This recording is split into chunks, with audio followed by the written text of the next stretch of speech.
Hello everyone. तो आज हम स्टार्ट करने वाले हैं class 7th geography chapter 5 water. So dear students, this chapter is very important. It's all related to our daily life. Okay, हम जानते हैं कि वाटर बहुत इनिशियल है, ठीक है, बहुत नेसेसरी है हमारी डेली लाइफ के लिए। बिना without water we can understand there is no life exist.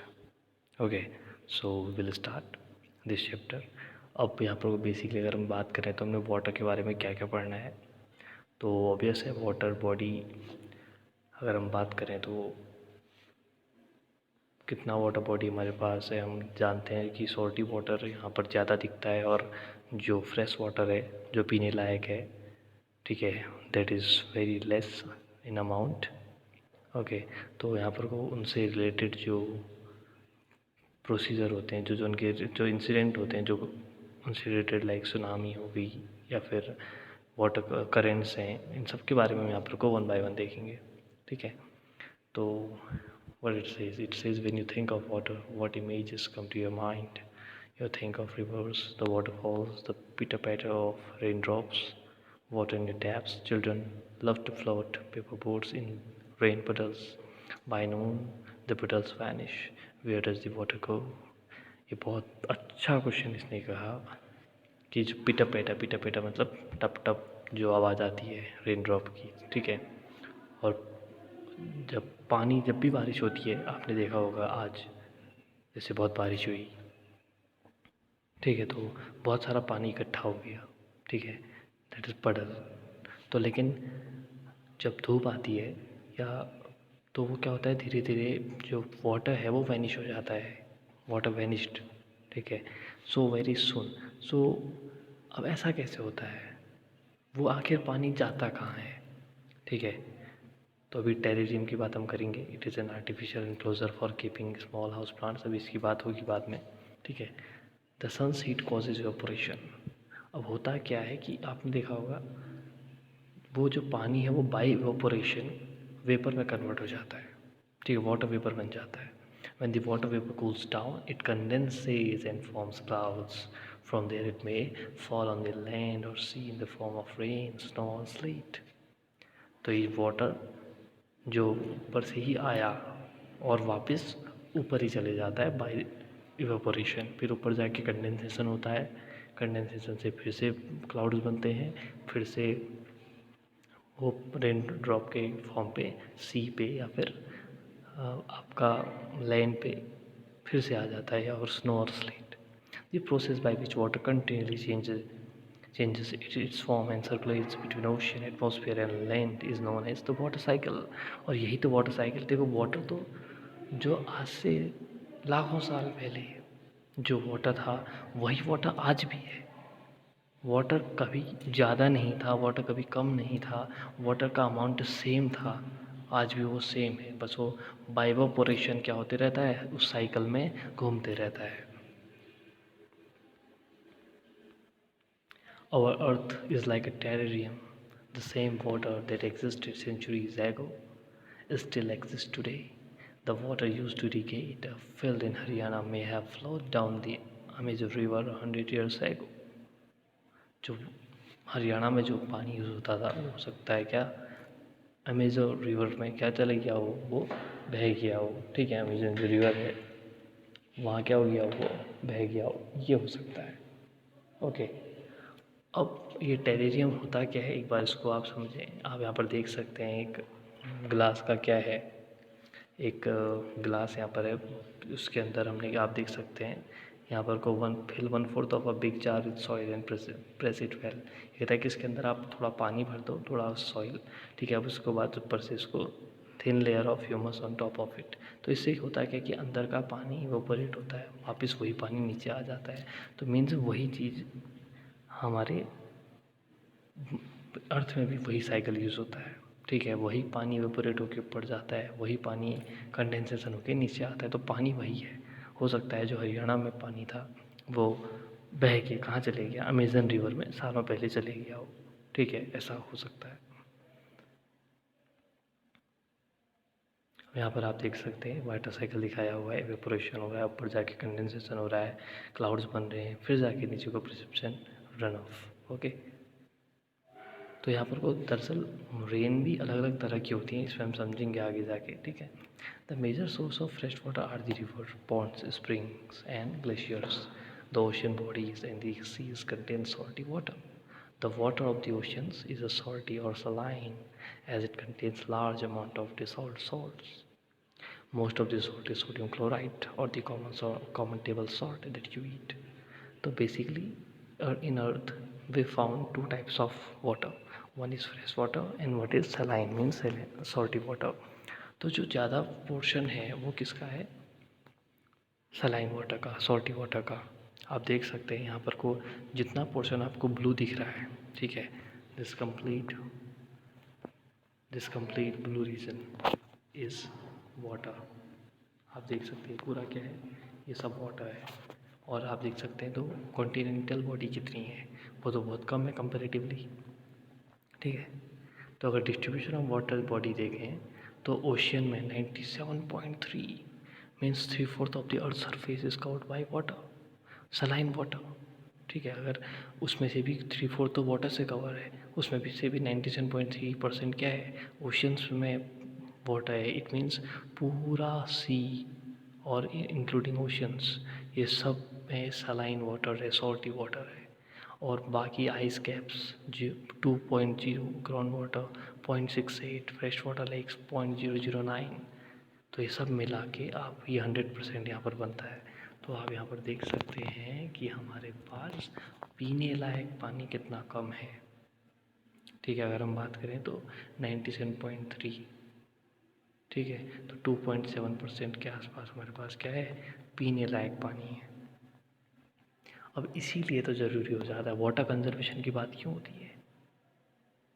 तो अभी हाल ही में एक गवर्नमेंट ने एक प्लान भी चला, एक गवर्नमेंट प्लान था जिसमें catch the rain where it falls when it falls करके एक स्कीम आई थी, ठीक है। उसमें ये बताया गया था कि पानी को कैसे कंजर्व करना है। तो उसके लिए जो उनका टाइटल था वो था सेव द रेन, ठीक है, save the water, save the rain where it falls when it falls. Okay, तो salinity is the amount of salt in grams present in 1000 grams of water. The average salinity of the ocean is 35 parts per 1000, ठीक है। जो salinity of the amount of salt in grams percent of 100 grams of water दिया जाता है, तो the average salinity of the ocean जो है वो 35 parts per 1000 है। अब इसीलिए पानी की यहाँ पर को वाटर इतना इसेंशियल यहाँ पर हमको लगता है कि इतना कम होने के बावजूद हम इतना वेस्ट कर देते हैं, ठीक है। Is all the water on earth available to us, the following table gives the distribution of water percentage, वो हमने देख लिया, ठीक है। Dead sea in Israel, okay, dead sea in Israel has salinity of 340 grams per liter of water. Swimmers can float in it because the increased salt content makes it dense, ठीक है। अब इसको अगर हम इसराइल इसकी location देखें dead सी की, तो ये आप देख सकते हैं, ये आपकी डेड सी की लोकेशन है, ठीक है। तो यहाँ पर कोई है डेड सी, तो आप देख सकते हैं, ठीक है। इजिप्ट यहाँ पर को आप दिख रहा है, सऊदी अरेबिया, इसराइल यहाँ पर को आपको दिख, इसराइल यहीं पर को है, ठीक है। तो यहीं पर को इसकी डेड सी इसराइल और ओमान की लोकेशन के बीच में है, ठीक है। तो डेड सी को नाम इसलिए दिया गया है कि इसकी जो सलाइन है, ठीक है, वो लेवल इसका बहुत ज़्यादा है, ठीक है, इसलिए इसको डेड सी कहते हैं। इसमें आराम से, मतलब इसमें बेसिकली इसकी खासियत है कि इसमें आप डूब ही नहीं सकते, ठीक है। तो आगे बढ़ते हैं। Water distribution can be demonstrated by a simple activity, तो यहाँ पर एक्टिविटी आपको दी है, ठीक है, आप इसको देखेंगे। Water is absolutely essential for survival. Water alone can quench our thirst when we are thirsty. सिर्फ वाटर ही एक ऐसा सिंगल वेपन है जो हमारी इस अगर हम थर्स्टी हैं तो हमारी जो प्यास है उसको बुझा सकता है। आपने देखा होगा जब प्यास लगती है तो हम सिर्फ पानी देखते हैं उस टाइम पे, बाकी आप चाहे कोल्ड ड्रिंक पी लें या कुछ भी पी लें, वो प्यास नहीं बुझ सकती जो पानी से बुझती है, ठीक है। तो water alone can quench our thirst when we are thirsty. Now don't you think we are wasting a precious resource when we use water carelessly, तो इसका मतलब हम कितना वाटर वेस्ट कर रहे हैं जबकि हमारे पास इतना कम वाटर है। आप देखते हैं वाटर का कितना क्राइसिस चलता है। ओशन सर्कुलेशन, अब यहाँ पर से मेन इंपॉर्टेंट टॉपिक शुरू होने वाला है। There is something magical about walking bare feet on the sea shore, the wet sand on the बीच।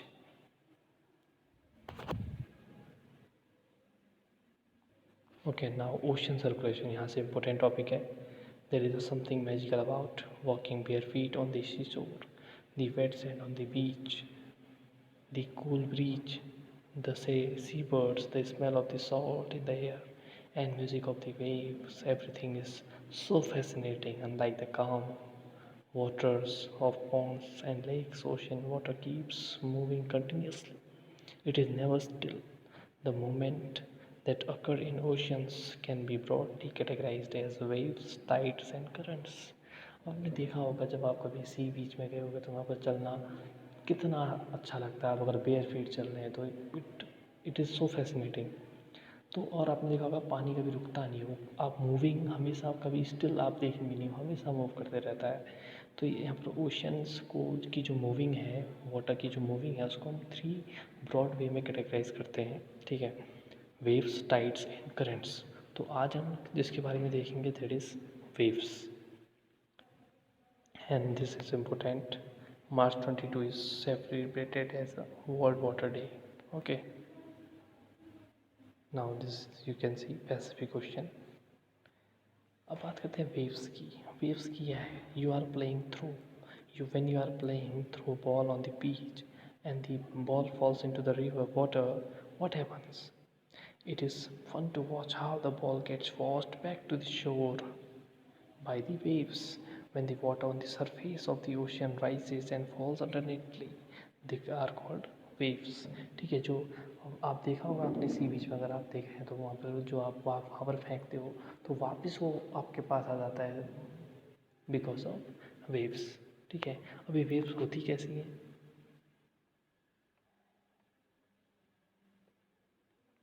ये कुछ इस तरह से दिखती है, ठीक है। वेव्स आपने देखी होंगी, ठीक है, टीवी वगैरह में भी आपने देखी होंगी वेव्स, ठीक है, मूवीज़ में। तो इस तरह की वेव्स होती हैं और ये बहुत ही देखने में, और इनका जो ऊपर उठना, ठीक है, वापस आना, दिस इज़ कॉल्ड वेव्स। से जो आगे पीछे ऊपर नीचे उठ रही होती हैं, this is called waves. Okay, waves are formed when winds scrape across the ocean surface. The stronger the wind blow, the bigger the wave become. तो जब सी सरफेस में हवाएं चलती हैं तो ये वेव्स फॉर्म होती हैं, तब ये वेव्स बनती हैं। और ये कभी वेव्स ज़्यादा डेंजरस भी बन जाती हैं, ज़्यादा बड़ी बन जाती हैं, ठीक है। तो कभी कभी फिर ये सुनामी का नाम भी ले लेती हैं। During a storm the wind blowing at very high speed from huge waves, these may cause tremendous destruction. An earthquake, a volcanic eruption, or underwater landslides can shift a large amount of ocean water. As a result, a huge tidal wave called tsunami that may be as high as 15 meters formed. The largest tsunami ever measured was 150-meter high. These waves traveled at a speed of more than 700 km per hour. The tsunami of 2004 caused widespread damage in the coastal areas of India. The India Point in the Andaman Nicobar island got submerged after the tsunami. तो ये tsunami जब basically होता क्या है, जब ये बहुत ज़्यादा तेज़ी से हवाएं चलती हैं सी लेवल पे, ठीक है, तो उससे क्या होता है कि जो वेव्स होती है उनका साइज़ बहुत ज़्यादा बढ़ जाता है, ठीक है। कभी कभी इतना बड़ा होता है, कभी कभी तो ये इतनी इसकी हाइट हो जाती है, आप देख सकते हैं। तो ऐसे केस में क्या होता है, सुनामी आ जाती है, ठीक है। तो सुनामी, तो बेसिकली इससे बहुत ज़्यादा ट्रिमेंडस डिस्ट्रक्शन भी फेस, ठीक है, इससे बहुत ज़्यादा डिस्ट्रक्शन होता है, बहुत ज़्यादा। ये हमेशा बेसिकली हर बार ही आती है, लेकिन कभी कभी बहुत ज़्यादा अमाउंट में आ जाता है तो उससे प्रॉब्लम होती है। हालांकि सुनामी तो आती ही रहती है, ठीक है, मानसून आता है तो अपने साथ उससे पहले सुनामी वगैरह देखने को मिलती है, ठीक है।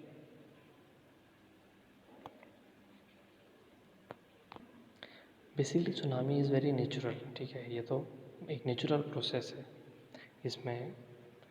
तो यहाँ पर कहता है 2004 में जो सुनामी आई थी उसमें 700 किलोमीटर पर आवर की स्पीड से वेव्स चली थी, ठीक है, जो हवाएं थी 700 किलोमीटर पर आवर की स्पीड से चल रही थी, तो 150 मीटर हाई वेव्स आए। ठीक है, इंदिरा पॉइंट अंडमान निकोबार में एक जगह है, ठीक है, जो इंडिया का साउथ मोस्ट पार्ट है। ठीक है, अगर हम पूरे इंक्लूडिंग आइलैंड कहें तो अंडमान निकोबार का इंदिरा पॉइंट, वैसे तो फिर कन्याकुमारी हम कहेंगे मेन लैंड में अगर बात करें तो, बट अगर पूरी इंडिया की बात करें तो अंडमान निकोबार में इंदिरा पॉइंट, ठीक है, ये आपका साउथ मोस्ट पार्ट है। तो इसमें ये पूरा सबमर्ज हो गया था। ठीक है, do you know this is Japanese word that means harbour waves as the harbours get destroyed whenever there is a tsunami. ठीक है, तो ये क्या है, एक जापानीज वर्ड है, तो इसको भी आप याद रखेंगे, tsunami is a Japanese word. Now tsunami the earth pandemonium. ठीक है, तो अर्थ का एक पेंडेमोनियम था, एक तरह का आप कह सकते हैं कि जहाँ पर को पूरा वाटर कोर्स मीन्स ये सब आके मिलते हैं, जब कभी कभी लैंडस्लाइड लैंड शिफ्ट होती हैं, जो अंदर अंदर लेयर्स होती हैं, बेसिक लैंड नहीं कहेंगे, जो अंदर की प्लेट्स हैं, ठीक है, वो जब शिफ्ट होती हैं तो उनकी वजह से सुनामी आती है। ठीक है, उनकी वजह से भी सुनामी आती है कहेंगे हम।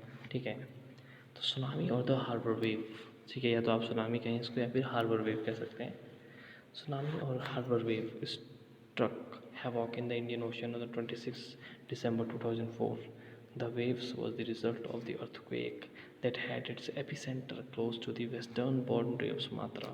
Basically, जब समुद्र के अंदर भूकंप आता है, समुद्र के अंदर इनसाइड द ओशन या फिर इनसाइड द सी, जब आपका क्या होता है, भूकंप आता है या फिर हम अर्थक्वेक आता है कहेंगे, तो उसकी वजह से ये चीज़ें होती हैं। बेसिकली अर्थक्वेक है क्या, अर्थक्वेक क्या है, जो हमारी प्लेट्स हैं उनका मूवमेंट ही क्या है, अर्थक्वेक है। तो there was the result of the earthquake that had its epicentre close to the western boundary of Sumatra. अभी सुमात्रा कहाँ है, इंडोनेशिया में है। ठीक है, ये आप देख सकते हैं, ये सुमात्रा है। ठीक है, सुमात्रा के यहाँ आप देखें इंडियन ओशियन है। ठीक है, स्टेट ऑफ मलक्का यहाँ पर आप देख सकते हैं। ठीक है, ये रास्ता जाता है सीधे चाइना की ओर।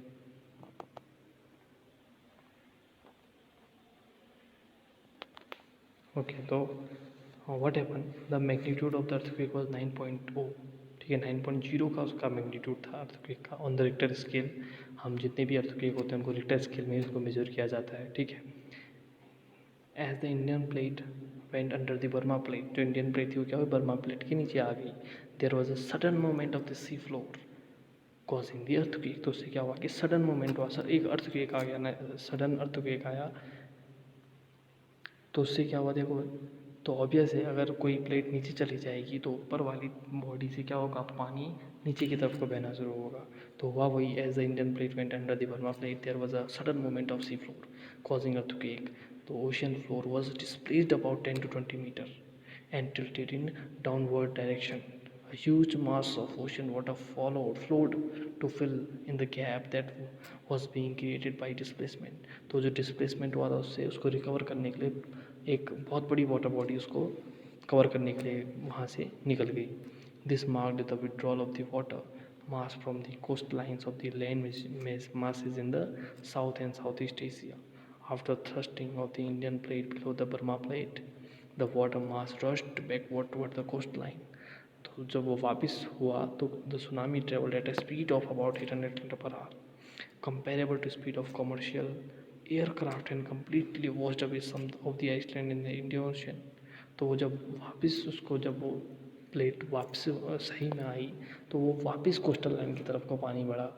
तो उससे क्या हुआ कि 800 किलोमीटर पर आवर की स्पीड से, तो इसका इतने में तो हमारे जो कॉमर्शियल एयरक्राफ्ट होते हैं वो चलते हैं। तो सोचो कितना, कई सारे छोटे छोटे आइलैंड तो वैसे ही ख़त्म, वैसे ही सब मर्ज हो गए। The Indira Point in the Andaman Nicobar is a land that marked the southmost point of the India got completely submerged as the wave moved from earthquake epicenter from Sumatra towards the Andaman Island in Sri Lanka. The wavelength decreased with decreasing depth of water.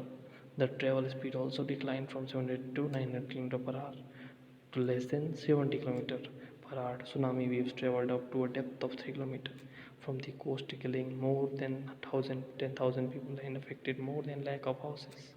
In India, the worst affected were the coastal area of Andhra Pradesh, Tamil Nadu and Kerala, Puducherry and the Andaman Nicobar island. ठीक है, तो ये इतना ज़्यादा powerful होता है। ठीक है, तो बेसिकली जब इतनी जो बड़े लेवल की सुनामी होती हैं तो वो आती तभी हैं जब इनसाइड द सी जो प्लेट्स होती हैं वो क्या हो, मूवमेंट करें। ठीक है, right. The wild earthquake can not be predicted in advance. It is possible to give a 3-hour notice of a potential tsunami. ठीक है, search early warning system are in place across the Pacific Ocean, but not in the Indian Ocean. Tsunami are rare in the Indian Ocean as the seismic activity is less as compared to Pacific. Basically यहाँ कम tsunami आती हैं, जो सबसे ज़्यादा tsunami अगर आती हैं तो वो पैसिफिक ओशन वाले रीजन में आती हैं। ठीक है, तो इनको प्रिडिक्ट करना वैसे टफ होता है, लेकिन 3 आवर बिफोर इसको वार्निंग दे दी जाती है। ठीक है, कुछ जो प्रिडिक्ट हो जाते हैं। ठीक है, बट उतना प्रिडिक्ट कर पाना उनको आसान नहीं होता। हालांकि आजकल तो जैसे कुछ समय पहले बता देते हैं कि सुनामी आ रही है। ठीक है, पता चल जाता है कहाँ पर कुछ जनरेट हो रहा है, लेकिन जो एपिसेंटर जो भूकंप अर्थक्वेक से रिलेटेड है उसको बताना टफ है। ठीक है, the tsunami that ravaged the South and Southeast Asian coast in December 2004 is the most devastating tsunami in the last several hundred years. The large damage caused to life and property was primarily a result of lack of monitoring, the early warning system, and knowledge among the coast dwellers of Indian Ocean. The first indication of tsunami is approaching is the rapid withdrawal of water from the coastal region, followed by destructive wave. When this happened on the coast, instead of people going to high ground, they started assembling at the coast to view the miracle. As a consequence, there was a large casualty of curious onlookers when the gigantic wave struck. तो पहले तो क्या हुआ, जब उनको लगा कि कुछ हो रहा है तो वो वहाँ पर देखने चले गए, लेकिन इतना एक साथ कैपेसिटी क्वांटिटी में पानी आना तो ऑब्वियस था, ये ट्रिमेंडस डिस्ट्रक्शन का एक इंडिकेशन था। ठीक है, तो जापानी इसमें हमने देखा कि फिलहाल हमने तो बेसिकली वेव्स के बारे में हमने देखा कि वेव्स क्या होती हैं। ठीक है, तो ये दो तरीके से हम इसको कह सकते हैं कि जब सीज के ऊपर क्या चलती हैं, जब विंड्स ब्लो होती है तो उसकी वजह से भी ये वेव्स आती हैं, लेकिन जब ये वेव्स बड़ी हो जाती है, इनकी हाइट ज़्यादा हो जाती है तो ये सुनामी का फॉर्म ले लेती हैं। ठीक है, और सुनामी कैसा है, जापानीज़ वर्ड है। और जापान की अगर हम लोकेशन देखें तो ये जापान की आप लोकेशन देख सकते हैं, इसमें 4 मेन आइलैंड हैं। बेसिकली ये आइलैंड का ही एक ग्रुप है। ठीक है, तो आप देख सकते हैं यहाँ पे होकाइडो। ठीक है, और यहाँ पर आप देख सकते हैं होन्शु।